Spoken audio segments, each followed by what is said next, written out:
الشرق الأوسط اليوم مجموعة دينية ينتشر أفرادها في 4 بلدان، وهم من جنسيات مختلفة، وقد استطاعوا أن يحققوا الكثير لمجتمعهم بفعل اندماجهم مع المجتمعات الأخرى، ودائما ضمن حدود يلتزمون بها أصلا أو تفرضها عليهم ظروف قاهرة.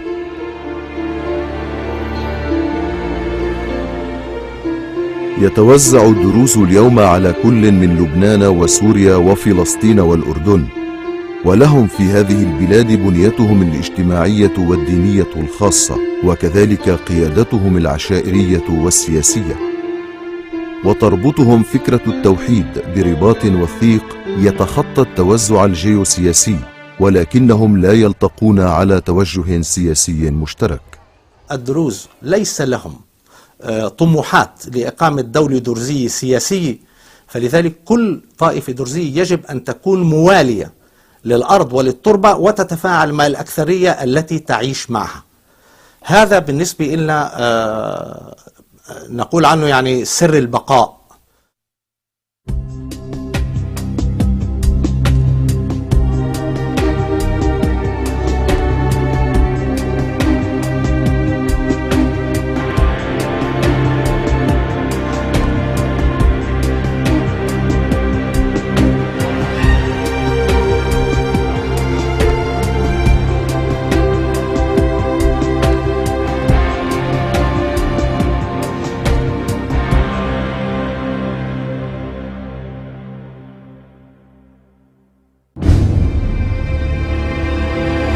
في لبنان وحتى عام 1975 شكل الدروز نقطة التوازن ما بين القوى اللبنانية، ومنذ بداية الحرب الأهلية استمروا في أداء دور كبير لجعل عددهم القليل قوة لا يستهان بها.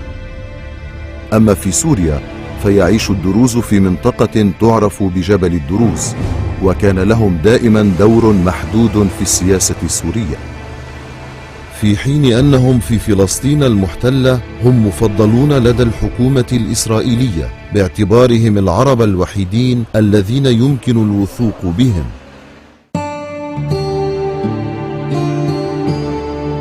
للدروز وضع خاص في العالم العربي، ولهذا الوضع قصة مشوقة ومعقدة.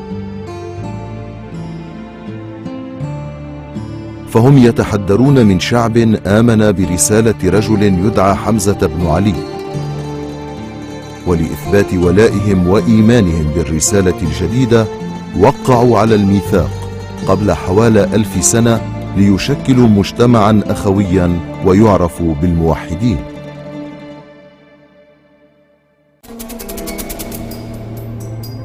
الميثاق أبقى الدروز في مجتمع سري وصاغ حياتهم وسياساتهم وتاريخهم، ولكن كيف سيصوغ مستقبلهم وسط رياح التغيير التي تجتاح منطقة الشرق الأوسط؟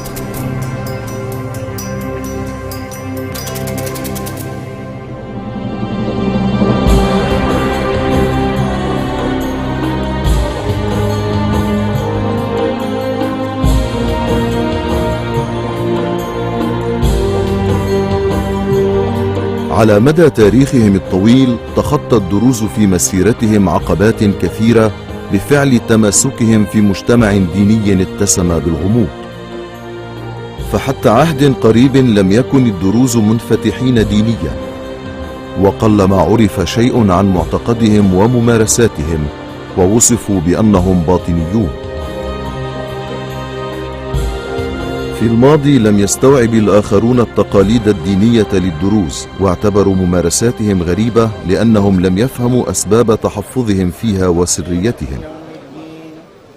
الباطنية، التقية، التقمص، كلمات التصقت بهم، وكتابهم المقدس رسائل الحكمة لا تتسنى قراءته إلا للنخبة منهم. بسم الله الرحمن الرحيم. قل هو الله أحد الله الصمد لم يلد ولم يولد. اللغط حول حقيقة الدروز لم يتوقف، فمنذ نشأتهم لاحقتهم الانتقادات والشائعات وسوء الفهم والخرافات التي طبعت مجتمعهم.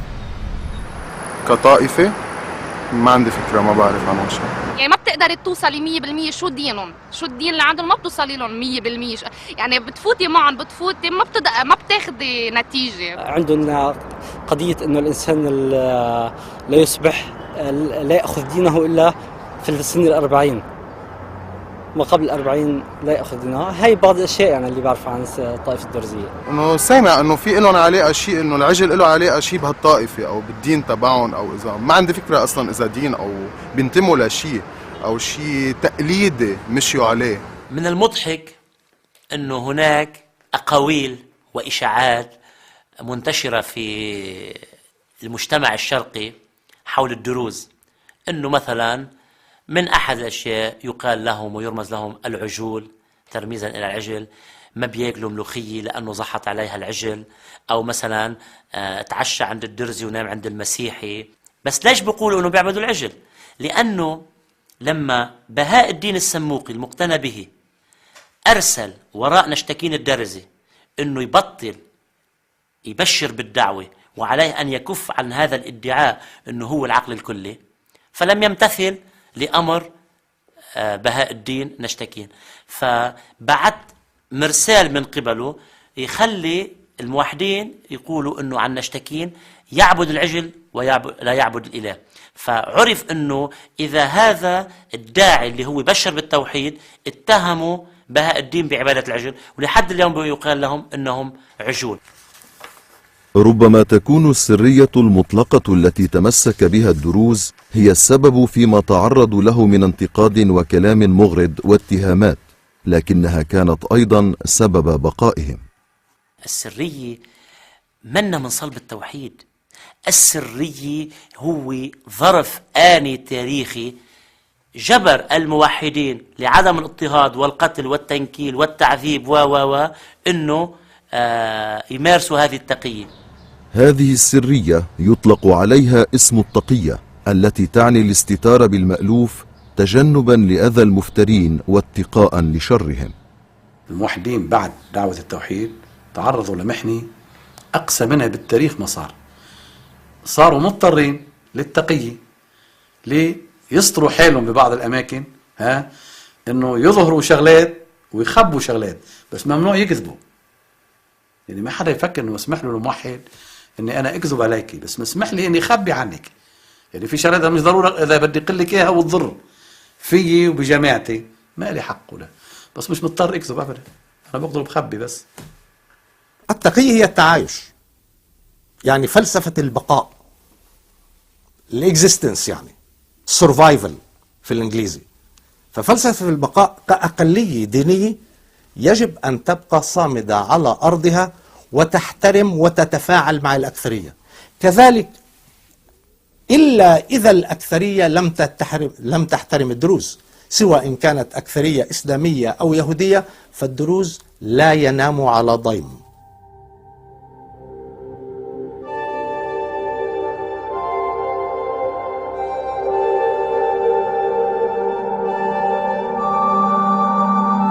أرض الدروز الجبلية الوعرة شكلت لهم على مدى قرون طويلة ملاذا حصينا، فالبلدات والقرى امتدت على مساحات واسعة فوق القمم الشامخة التي يستحيل على أي عدو أن يخترقها.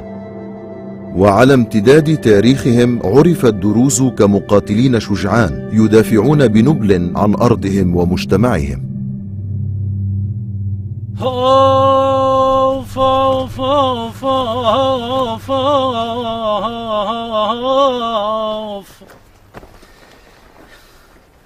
جبلنا بنمنا تراب وجبلنا ومهما الدهر غضبات وجبلنا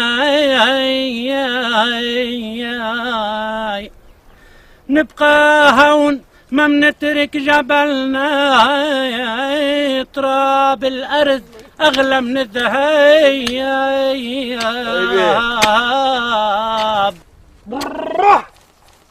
يا عيني عين يلا. الدروز شعب جبلي مزارع يعتني بأرضه وحقوله، وخلال قرون ارتبط إيمانهم ومعتقداتهم بكل ما له علاقة بالأرض. تعلقهم بالأرض ما إجا لسبب ديني، إجا لسبب سياسي خلينا نسميه، وسبب اجتماعي، لأنه كانوا دائما يحاصروا لما يعملوا حروب، فكانوا مضطرين يعملوا اكتفاء ذاتي زراعي. من هون هيدا الشيء عطاهم استقرار انه هن مهما انفرض عليهم حصار ما بيجوعوا. هيدا الشيء عبر التاريخ خلق منهم فلاحين ومقاتلين، يعني كان في ناس يزرعوا وناس يحموا. من هون انه منلاحظ انه البيئة الدرزية التقليدية على مدار مئات السنين بسبب تكمشها بالارض بنت مشروع سياسي. ولأن الدروز عاشوا طويلا في مجتمع مغلق، فقد عرفوا كيف يصوغون لأنفسهم بنية اجتماعية واحدة متماسكة ومنظمة. في المجتمع الدرزي فئتين من الناس، فئة تسمى فئة العقال وفئة تسمى فئة الجهال. فئة الجهال هن فئة الناس العاديين المدنيين غير المطلعين. شو يعني العقال؟ العقال هم الذين تمكنوا من طلب معرفة الدين أو المعتقد، وبالتالي في حياتهم اليومية يعني يتبعون المسلك في كل تصرفاتهم بما ينسجم مع المتطلبات هذا المسلك. خلوات البياضة في لبنان المطلة على جبل حرمون هي المنعزل الأفضل لمن يطلب منزلة العقال ويسعى لخلاص نفسه من أمور الحياة المادية. المفهوم الصحيح، العاقل هو الذي يعرف من وجهة نظر دينية، هو الذي يعرف الطريق الذي توصله إلى سعادة الآخرة، فالابتعاد عن المحرمات والشهوات والبوائق والفساد وكل هذه الآفات الاجتماعية هي الطريق التي توصل إلى هذه السعادة أو إلى هذه الآخرة.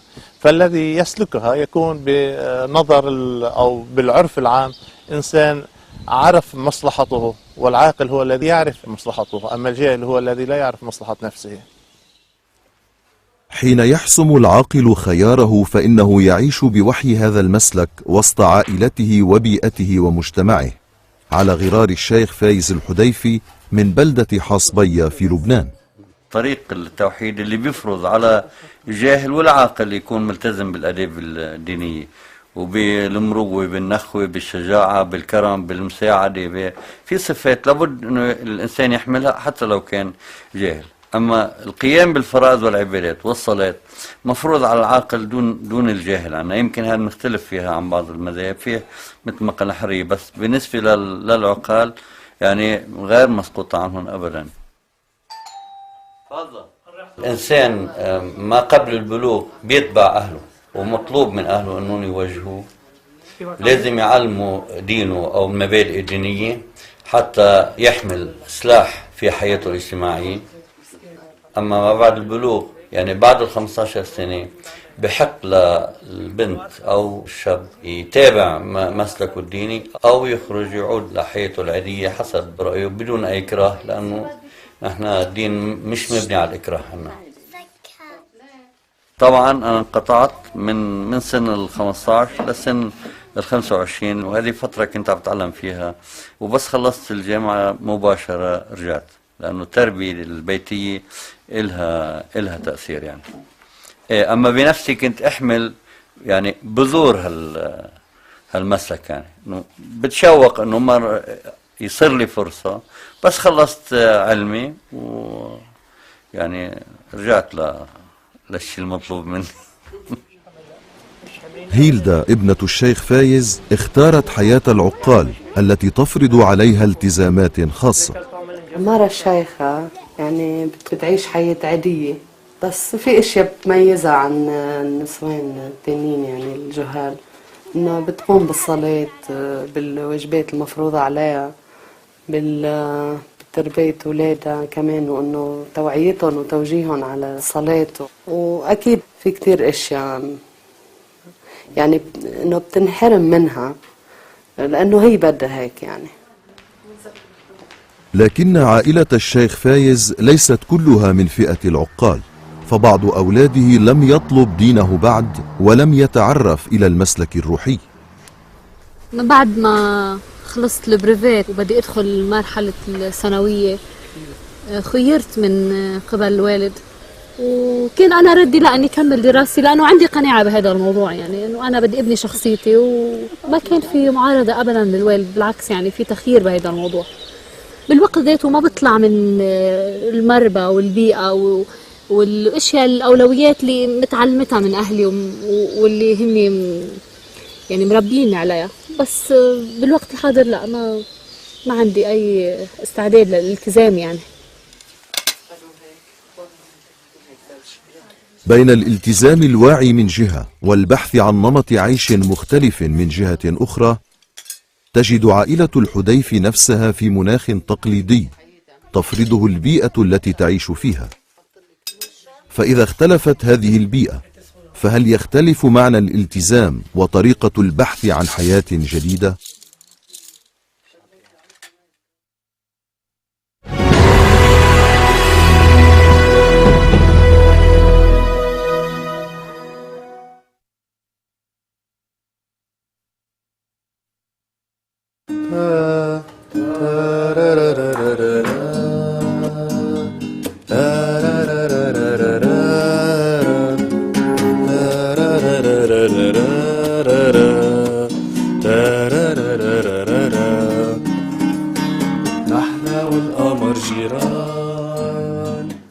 فئة الجهال التي تشكل السواد الأعظم من المجتمع الدرزي لم تلتزم بعد المسلك الروحي الذي التزمه العقال،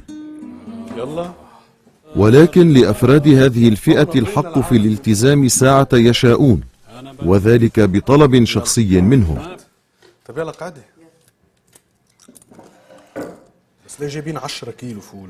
مش 10 عشان بابا جبنا 3 و2 5. هذا مظهر مهم من مظاهر الحياة الاجتماعية الدرزية، أن يستطيع المرء التنقل بحرية ما بين الحياة الدينية والحياة الدنيوية. الحياة بيناتهم مشتركة إلى أقصى الحدود، إن كان على صعيد على مستوى المشاركة بالحياة اليومية، وإن كان على مستوى المشاركة بالأفكار. هيدي شغلة بتريح جدا وبتخليها الواحد عايش بحرية. بالنسبة لإلي أنا كيف بشوفها تقريبا حرية مطلقة بالتنقل بين بين أطراف هالمجتمع فكريا وعلى الأرض. ولا يعني هذا أن الجهال لا دين لهم، فهم يطلعون على بعض التعاليم البسيطة الروحية والأخلاقية والسلوكية. بالنسبة لإلي أعتبر من الجهال بالمفهوم الديني، طبعا المفهوم العادي أنا بعتبر نفسي عاقل جدا. كمان يكون الواحد جاهل شغلة بتريح بالمفهوم الديني كمان، يعني ما بيكون في التزامات كتير، ما بيكون في يعني بيكون الواحد فيه حرية أكتر، وهذه الحرية جاية من إنه حرية حقيقية. يعني بعد الواحد ما وصل لمرحلة هو مرحلة العلم بالمعنى الديني، مرحلة العالم بالمعنى الديني ما وصل له، ما لازم يوصل له إلا إذا كان حقيقة هو لازم يوصل له.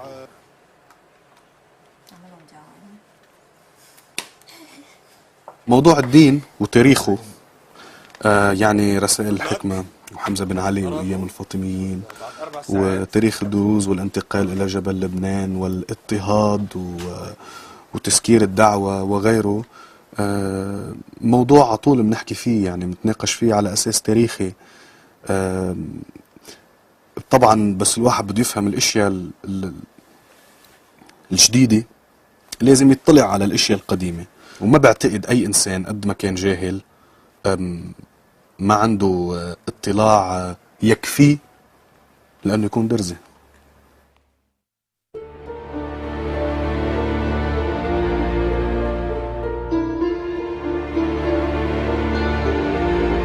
مصر الشاهدة على تاريخ الكثير من الشعوب كانت مهد دعوة التوحيد، والميثاق الذي حدد حياة الدروز ومعتقدهم وسياستهم قد انطلق من القاهرة قبل 1000 سنة. عام 1013 جامع الحاكم يعكس كل النفوذ السياسي والنهضة الثقافية التي عرفتها الخلافة الفاطمية. وفي الأصل كان ثمة صراع سياسي محتدم حول خلافة النبي صلى الله عليه وسلم. الخيار الشيعي اتجه نحو أحفاد النبي صلى الله عليه وسلم من ابنته فاطمة.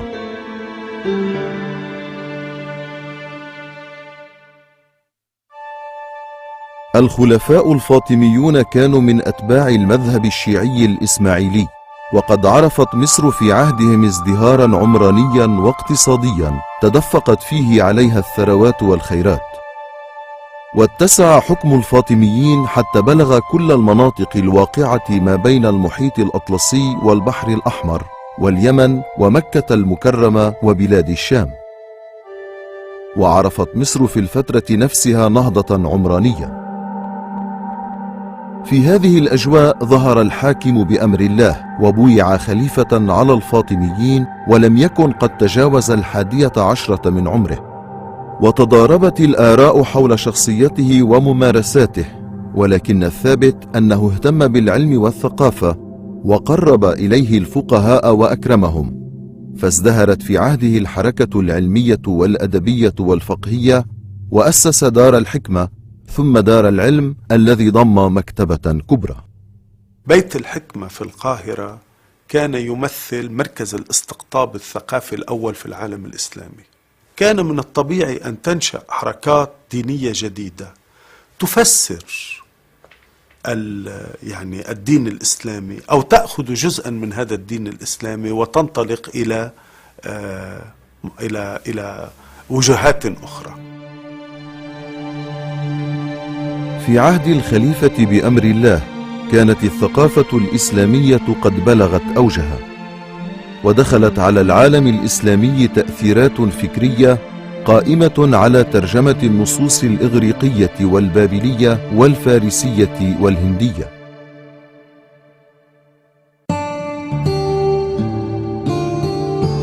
في غمرة هذا الازدهار ظهر على الساحة شاب متعمق بالعلوم الدينية والفلسفة الإلهية، هو حمزة بن علي بن أحمد الزوزني، المولود في زوزن شمالي إيران، وقد قدم سيرا من بلاد الفرس عبر وادي الفرات، ومر في طريقه بمراكز العلم الكبيرة، وتأثر بما اطلع عليه من أفكار جديدة.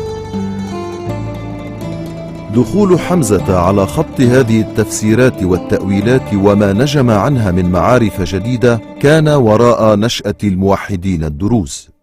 حمزة بن علي أتى بنقاش كتير جدي وكتير جديد، يعني هو أتى بجديد على العالم الإسلامي. فمن هون حمزة وجد نقاش كتير كبير حول اللي ذكرتم بالأول، نشأة الكون، دور الإنسان في الكون، غاية الإنسان من ماذا يريد الله من البشر. تأثر الفكر الدرزي بالفلسفات الهندية والفارسية واليونانية، وخصوصا منها بفلسفة سقراط وأفلاطون وبلوتينيوس وفيثاغورس.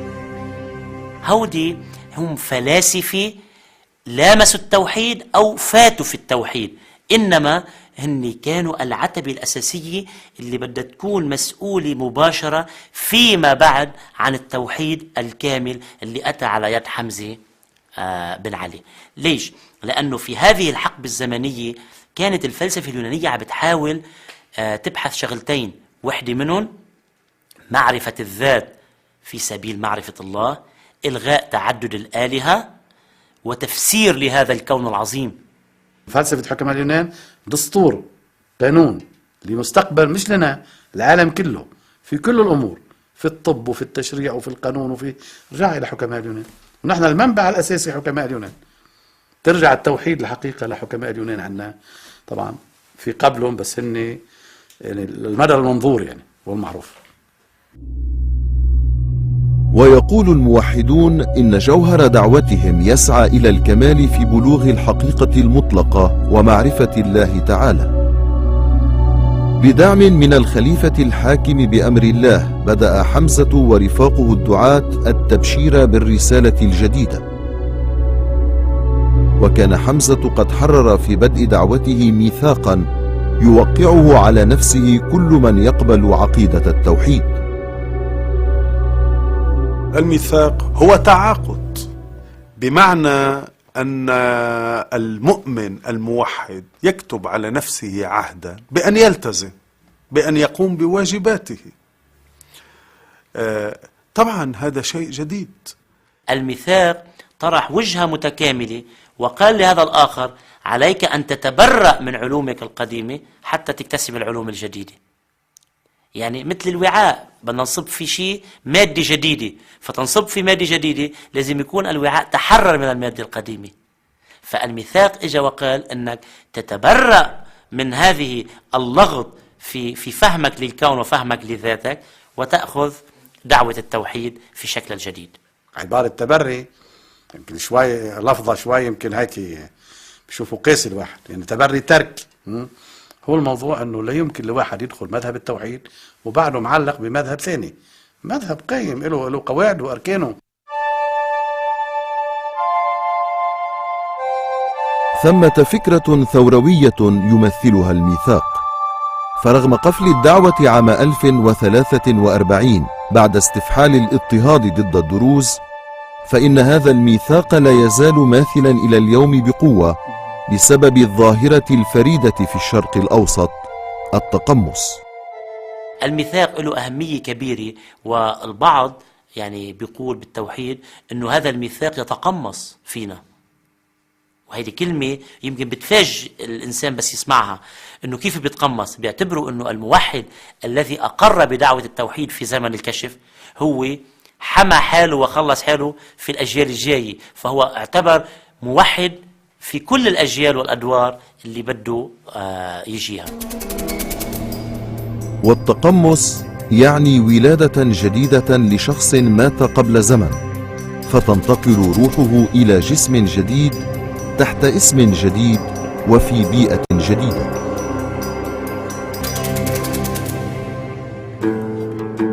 أنا من عمري بخاف من كل سنين الجاية، كل ما بمشي بحس الدنيا بتقسى عليا.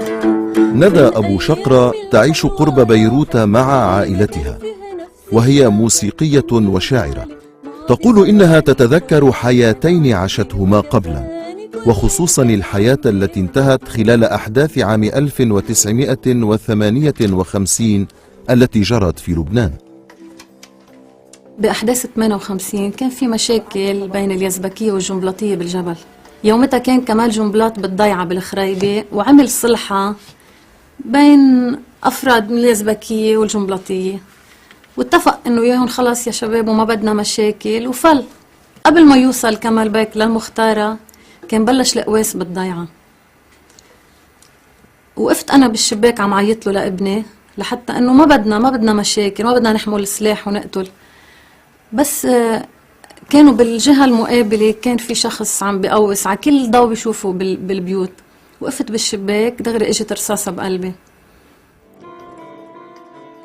غالبية الدروز تؤمن بأن من يموت فجأة ميتة عنيفة مؤهل وحده للنطق، فحين يولد طفل متقمص قد يبدأ بالحديث باكرا ويخبر عن تفاصيل من حياته السابقة. بلشت أحكي كان عمري حوالي 10 أشهر، بلشت أحكي قبل ما أمشي، وأول كلمة حكيتها هي الخريبة، ضيعتي اللي كنت فيها مش بالجيل السابق، الجيل اللي قبله. وصرت أحكي عن ولادي وضلني أبكي بدي روح لعندهم، بس أكتر شي بضل بذاكرتي لحظة المتت فيها، لأن ما طلعت الروح دغري، ضليت فترة وضليت حسي بكل شي عم بيصير حولي، وما قادرة فتح عيوني ولا قادرة أحكي. كنت أصلا بالضيعة دغري بتتناقل هيك خبرية إنه في فلانة نعيمة زين الدين ماتت ورجعت خلقت اسمها ندى أبو شقرة.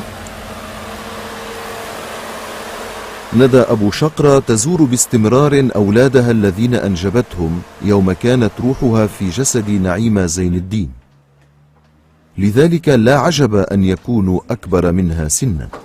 يا أهلا يا أهلا، أهلا وسهلا، مرحبا. كيفك؟ صحيح؟ كيفك؟ نعم سعد؟ بعد فترة طويلة عرفت أنا إنه خبروني الناس إنه في المرحومة أمك ناطقة.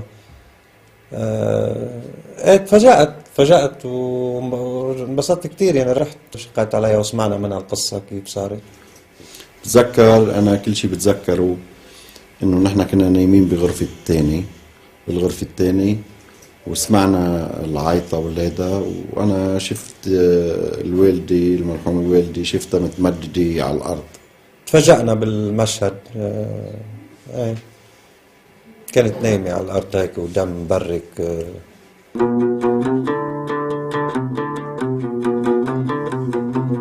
مشتاقة الأهل الضيعة الكلهم طيبة، هودي أهلي حبوني وحبون قلبي، بدي أمشي عدروبن واترك دربي، رح أرجع حبن أكتر بعد الغيبات، بدي أرجع عالضيعة حوش زيتون، وأغدي بكر عالحقلي أسقي الزرعات، بدي أحمل هالجرة.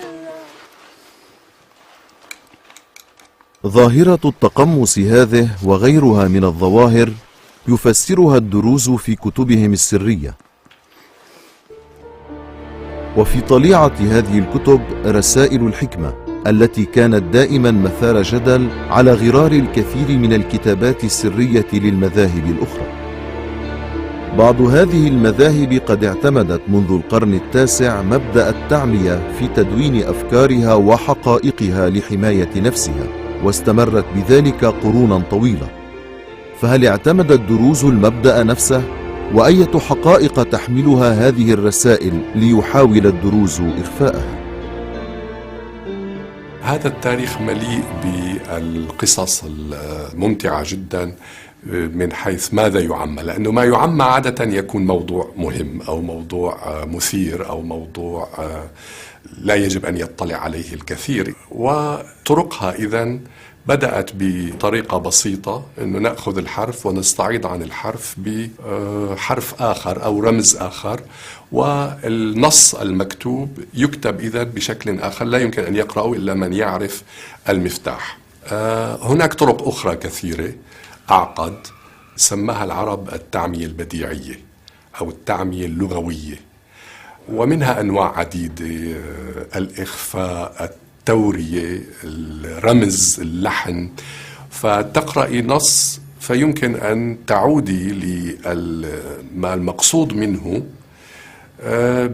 بأن تفهمي طريقة التورية والأسس المستعملة فيها، وعادة نسميها القاموس أو المعجم. أي يكون لكل كلمة، هذه أبسط الطرق، لكل كلمة يكون ما يقابلها من كلمة أخرى. فلذلك الكثير من الكتب يلي ممكن أن نقول هي لطوائف باطنية كرسائل الحكمة أو رسائل طوائف عديدة في هذا المجال، العودة من الرسالة وادعاء أن معناها كذا، هنا مفتوح الباب لأن تؤولي ما تريدين. إذا لم يكن هناك قاموس يقول أنه ما نقصد دائما بهذه الكلمة هي هذه الكلمة ومتفق عليه وموثق، لأنه إذا أخذت كل الرسائل وطبقت هذا القانون يجب أن يكون تفسر كلها بنفس التفسير. هذا صعب أن تثبتيه على كثير من الرسائل التي تؤول كل يؤولها حسب الحالة الاقتصادية والاجتماعية والسياسية لفترة التأويل.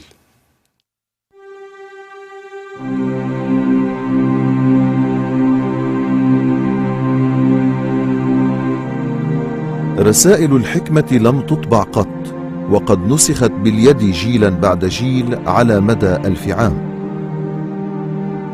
خلال الحرب اللبنانية الأهلية زعم أن رسائل الحكمة وشروحاتها قد سرقت، وقد تم نشر بعض الدراسات التي تفسر محتوياتها، لكن مشايخ الدروز أنكروا بشدة صحة ما كتب ونشر من هذه الرسائل وتفسيراتها.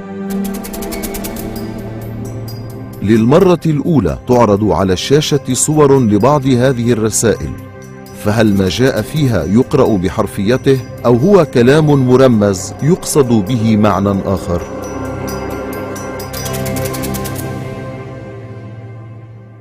لا يمكن الحديث عن هذه الحقائق وعرضها أمام النفوس غير المستعدة لتلقيها، لأنها يجب أن تكون هذه النفوس مستعدة نفسيا وروحيا وعقليا لتلقيها، وإلا إذا بدها تنعرض أمام الكل يمكن أن يحدث سوء فهم، وبالتالي أن سوء الفهم هذا يؤذي هذه الحقيقة من جهة ويؤذي من يعلمها من جهة أخرى.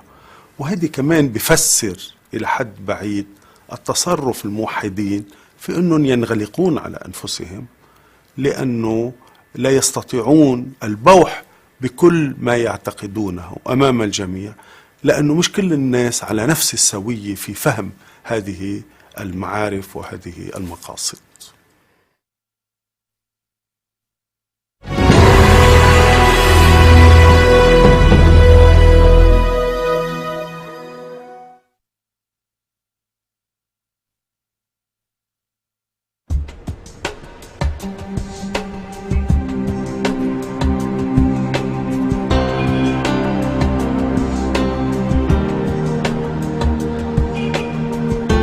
من مصر انطلق الدروز لينتشروا في عمق العالم العربي، في فلسطين ولبنان وسوريا والأردن. والمجتمع الدرزي الذي يبلغ عدد أفراده اليوم 900 ألف نسمة يشكل نموذجا اجتماعيا متوازنا يتساوى فيه الجميع رجالا ونساء، ويتشاركون في حفظ تاريخهم وتراثهم ومعتقدهم. الامرأة كالرجل هي إنسان، لها ما له وعليها ما عليه. هذه المساواة التامة بين المرأة والرجل هي في أس المذهب التوحيدي، ولا يمكن للموحد أن يكون موحدا إذا رفع الرجل على المرأة درجة.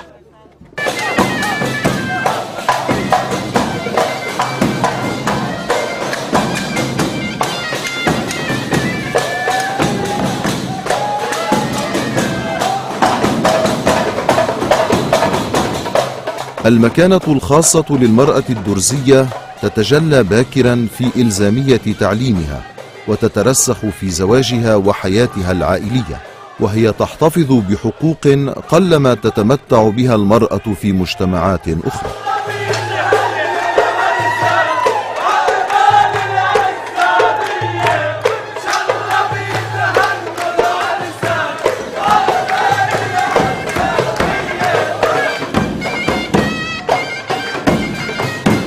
قضية التمييز بين قانون الأحوال الشخصية للطائفة الدرزية بالنسبة لبقية المذاهب الإسلامية تبرز في اعتماد الزوجة الواحدة، إذ ليس هناك مجال لتعدد الزوجات كما هو عند بقية المذاهب.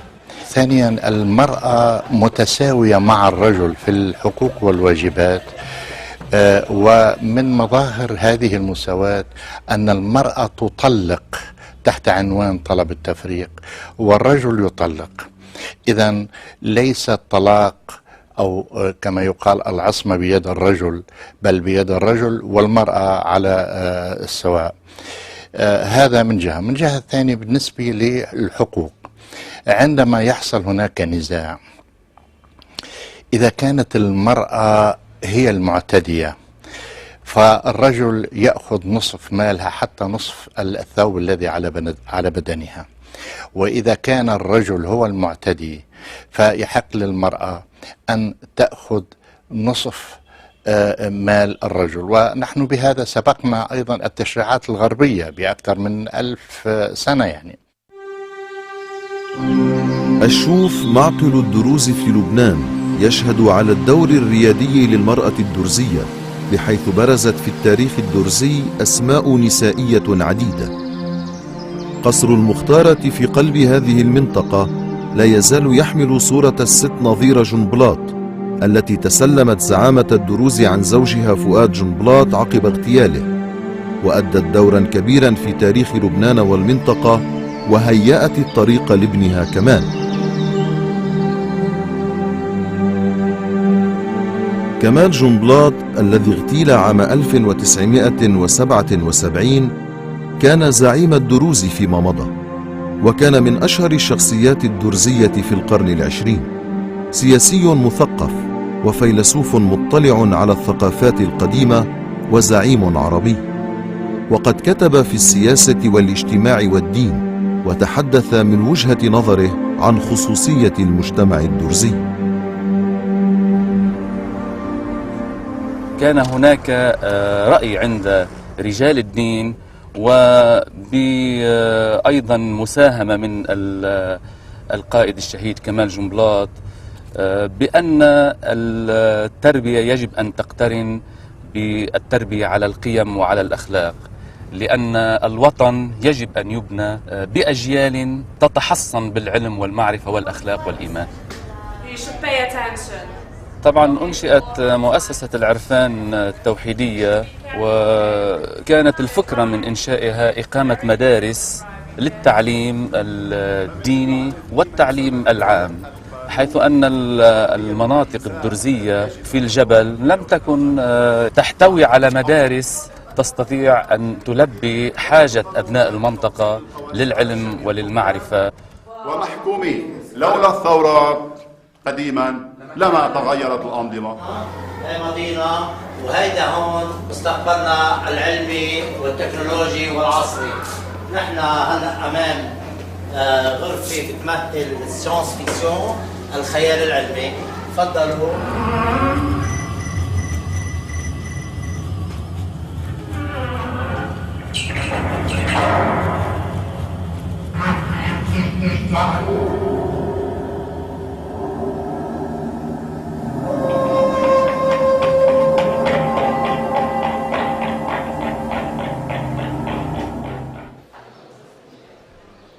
رغم تشديده على خصوصية المجتمع الدرزي، حاول كمال جنبلاط إخراج الدروز من تقوقعهم، وحثهم على تفعيل دورهم في حيز الانتماء العربي الواسع.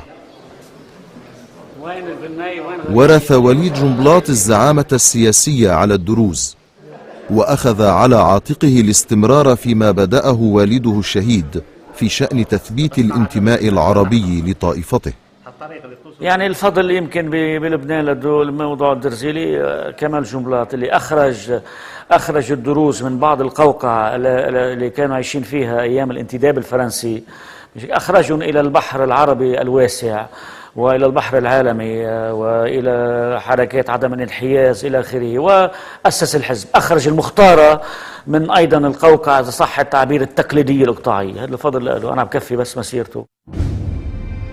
انخراط الدروز بقوة في المجتمع العربي حتم عليهم مشاركة هذا المجتمع قضاياه الكبرى. فعند قيام دولة إسرائيل عام 1948 وجد هؤلاء أنفسهم موزعين بين الدول المتخاصمة، وقد وضعهم هذا الواقع الجديد في مأزق حرج. بعد الاحتلال الصهيوني اليهودي لفلسطين 48 أعطي العرب فلسطين مسلمين ومسيحيين أعطوا جنسية، وآنذاك كان الدروز يشكلون 1%، وهلا بشكلوا بعتقد 5%، وهن مواطنين. صحيح هن مواطنين على أرض محتلة، هي أرض مواطنين، لكن مواطنين درجة ثانية. يستخدم البعض منهم مثل البعض من الدروز وغير الدروز في الجيش في التطويع وفي الخدمة العسكرية الإجبارية. يجب الفهم أن 1948 الغالبية العظمى من سكان هذه البلاد كانوا ما زالوا يعملون في الزراعة، لا يوجد بينهم طبقة مثقفة تستطيع أن تقود الدروز، وكانت القيادة مكونة من قيادات عائلية، قيادات تقليدية. استطاعت الحركة الصهيونية استغلال هذه القيادات أو جزء من هذه القيادات وصياغة تطور الدروز في البلاد بشكل مختلف كل الاختلاف عن سوريا ولبنان، بحيث أنهم أرادوا خلق فئوية درزية منفصلة عن القومية. نرى بأن الدروز من سنة 1948 يعاملون على أنهم دروز، ومحاولة تفريغ الدروز من قوميتهم العربية، ومعاملة الدروز على أنهم طائفة. وفي كل مرة يظهر تيار جديد ينادي بأن الدروز جزء لا يتجزأ من القومية العربية، تحاول السلطة أن تقمعه لتحافظ على الفئوية الدرزية في هذه البلاد. إسرائيل حاولت أن تلعب مع دروز فلسطين لعبة القول بأن الدرزية هي قومية، وأنه أنتم ما لكم علاقة بالعرب، أن الدرزية هي دين وأنتم ما لكم علاقة بالإسلام. ربما إن وجد بعض الأشخاص الذين تجاوبوا مع هذه الدعوات. طيب هل اللي ما تجاوبوا ليه منشوف هيديك ما منشوف هاي؟ في فلسطين المحتلة ثمة مقام من أبرز المقامات المقدسة لدى الدروز هو مقام النبي شعيب الموجود في منطقة حطين قبالة بحر الجليل. ورد في الكتب السماوية أن النبي شعيب قد زوج ابنته إلى النبي موسى، وقد استغلت السلطات الإسرائيلية هذه الرواية لتقنع الدروز بأنهم أقرب إليها من العرب المتحدرين من النبي إسماعيل، وبالتالي لتحصل على تأييدهم لها واستمالتهم إليها، وفي المقابل لإبعادهم عن تأييد العرب. في سنة 1964 خرج هناك كتاب حول النبي شعيب في هذه الأمور، بمعنى وظفت هذه الأمور، مع أن هناك معارضة شديدة عند الدروز لهذا التوظيف ومحاولة إبعاد هذه القضية عن القضية الدينية، لأن القضية الدينية مختلفة عن القضية السياسية، ولكن نحن نعلم أن الأمور في بعض الأحيان لا تسري كما يريدها الناس. حقيقة هذا الكلام دخل الدماغ الدرزي فترة طويلة، وكانت هنالك توقعات كبيرة، وأشعر الدروز لفترة طويلة بأنهم يعني مواطنين لهم موقع خاص في هذه الدولة، وأنهم مميزين بشكل يعني إيجابي، والحقيقة كانت غير ذلك. الحقيقة يعني تركت في نفوسنا إحباط كبير جدا، لأنه يعني لا تستطيع أن تتكلم من جهة واحدة عن دولة مخصصة للشعب اليهودي وأن تكون غير يهودي مهما كنت مخلصا بنفس الحقوق. ولكن ثمة مشكلة طرحت نفسها وشكلت مأزقا للدروز والعرب على السواء، وهي مسألة انضمام الدروز في فلسطين المحتلة إلى قوات الدولة العبرية. إذا أخذنا سنة 1956 من خلال الأرشيف جيش الدفاع الإسرائيلي، هناك مقاومة شديدة تظهر في الأرشيفات للتجنيد الإجباري، وأنا لا هنا أستعمل كلمات حتى أظهر بأن هناك هذه المقاومة. هذه المقاومة يعترفون بها، وهناك إشارات واضحة بأن هذا التجنيد الإجباري فرض فرضا، وفي كثير من الأحيان خرجت أوامر لكل من يعارض أن يسجن، ولذلك أخذ حوالي سنتين حتى استطاعت القيادة الإسرائيلية ترويض وتقويض هذه المقاومة التي بدأت في سنة 1956. أيها الأهل العرب في فلسطين المحتلة، لست لأعطيكم دروس، فقط لنرى معكم ومع غيركم كيفية مواجهة التجديد الإجباري. دعا وليد جنبلاط إلى مؤتمر عقد في العاصمة الأردنية عمان عام 2001 وجه فيه نداء إلى الدروز في فلسطين المحتلة يحثهم على وقف التعاون مع دولة إسرائيل وقطع علاقاتهم بمؤسساتها.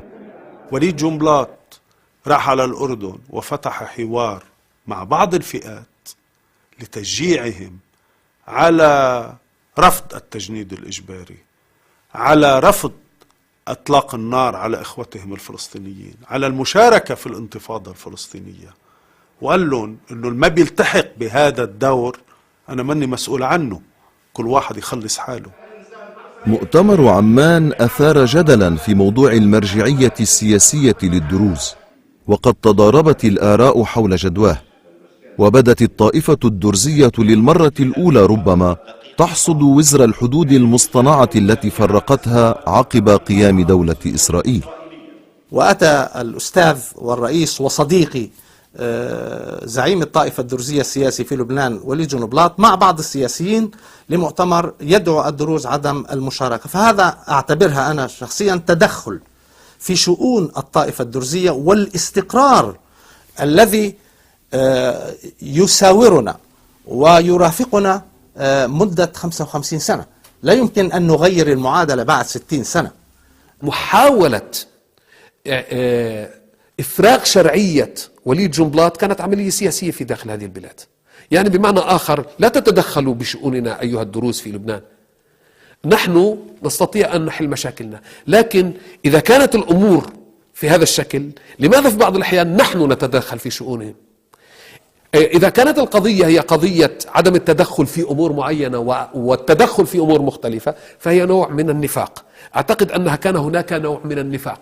الطائفة الدرزية تستطيع، الطائفة الدرزية وزعماء الطائفة الدرزية في سوريا ولبنان أن يتدخلوا، ويستطيع زعماء الدروز محاولة التدخل في شؤون الطائفة الدرزية هناك، لأن الطائفة الدرزية حتى سنة 1948 كانت طائفة واحدة. ولذلك إذا كان هناك أناس في داخل إسرائيل يريدون أن من وليد جنبلاط أن يتدخل، فلماذا الآخرون يحاولون الآن تشويه هذا التدخل؟ أعتقد أن هذه محاولة يائسة لن تستطيع أن تثبت في الزمن المستقبلي.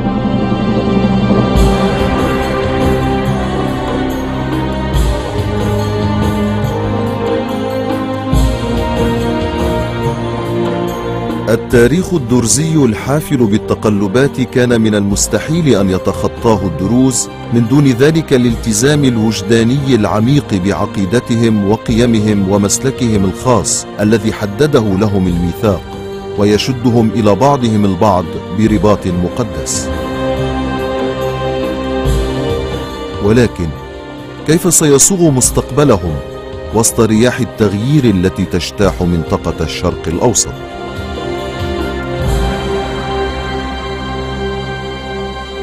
ما إلنا خلاص، ما إلنا وجود، ما إلنا حماية، ما إلنا مستقبل دون التأكيد دائما وأبدا على الهوية العربية والانخراط بالقضايا العربية الكبرى من فلسطين إلى الجولان إلى أي مكان. ما إلنا وجود إلا بالطريقة هذه حمايتنا. أما القوقعة والتفكير فقط بالشأن الطائفي الصغير على صعيد مناطقي ما بتفيد. لذلك نجحنا في لبنان من خلال كمال جنبلاط، نجحوا دروز سوريا من خلال الثورة السورية العربية، السلطان أطرش والشاه بندر وغيره، نجحوا، خرجوا. هذا مصيرنا، هذا قدرنا.